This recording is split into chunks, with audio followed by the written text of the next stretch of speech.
Đâu mình đâu ta, không cho mình gần gần đây cho đối diện nghe. Nè chuẩn bị hết nè, coi giặt tới nè. Bên nhà ông hết rồi kìa chơi lô. Thằng nào nó đá kìa. Tủ phải qua nhà nó. Mượn đi, mượn đi. Cái đâu còn một gói kìa chứ luôn, còn một gói kìa chứ, còn một gói kìa chứ cô.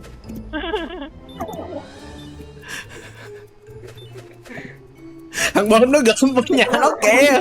Thằng bơm nó gom bên nhà nó kìa. Cướp thằng bơm kìa, cướp thằng bơm kìa. Nó gom bên nhà nó kìa. Gốc bơm. Kìa kìa nhà em ma xây được cái trụ ơi kìa. Gom kìa, gom nhà em ma quá trời.